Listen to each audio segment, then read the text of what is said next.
ঐক্যমতের ভিত্তিতেই হবে নতুন বাংলাদেশের চাকা, এমন মন্তব্য করে প্রধান উপদেষ্টা ডক্টর মোহাম্মদ ইউনূস বলেছেন, জাতির পুনরুত্থানের স্বপ্ন সঠিকভাবে ধারণ করতে পারাটাই সংস্কার প্রস্তাবের বিবেচ্য বিষয়।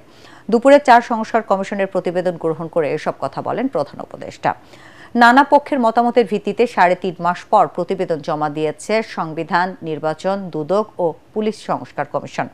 4 সংস্কার কমিশনের প্রতিবেদনে সরকারের ক্ষমতা, কাঠামো, সংসদের ধরন সহ বিভিন্ন ক্ষেত্রে বড় পরিবর্তনের প্রস্তাবনা রয়েছে।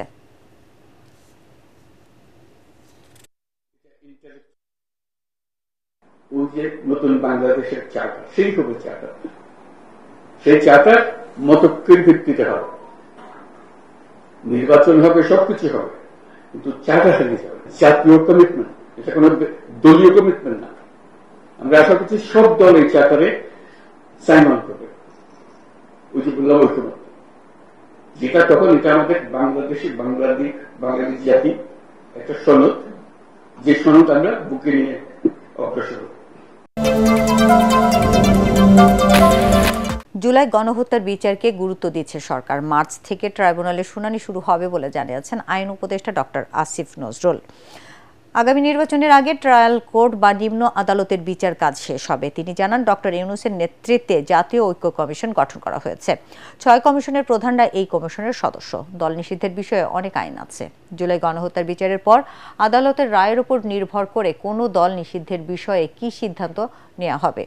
আরেক উপদেষ্টা সৈয়দ রিজওয়ানা হাসান বলেন, কোনো কমিশন কিভাবে কাজ করবে তা 1 মাসের মধ্যে তার রোডম্যাপ দেওয়া হবে। সংস্কারের বিষয়ে ফেব্রুয়ারির মাঝামাঝি সময়ে রাজনৈতিক দলগুলোর সাথে আনুষ্ঠানিকভাবে আলোচনা শুরু হবে বলেও জানান তিনি। রাজধানীর ফরেন সার্ভিস একাডেমিতে ব্রিফিংয়ে তারা এসব কথা বলেন।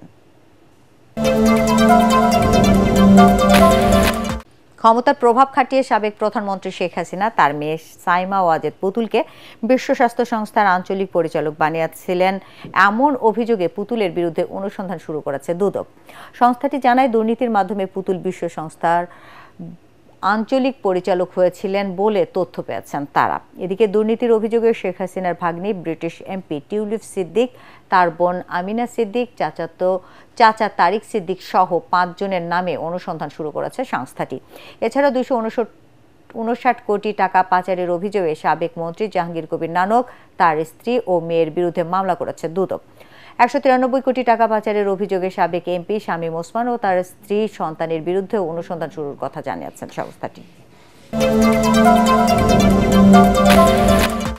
জিয়া অরফানেজ ট্রাস্ট দুর্নীতি মামলায় বিএনপি চেয়ারপারসন বেগম খালেদা জিয়া ও ভারপ্রাপ্ত চেয়ারম্যান তারেক রহমান সহ সব আসামিকে খালাস দিয়েছে আপিল বিভাগ।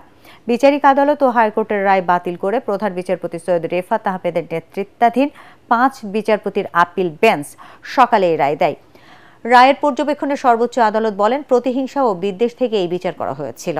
মামলায় খালেদা জিয়া সহ 6 আসামির কারো বিরুদ্ধে আনা অভিযোগ সত্যতা মেলেনি।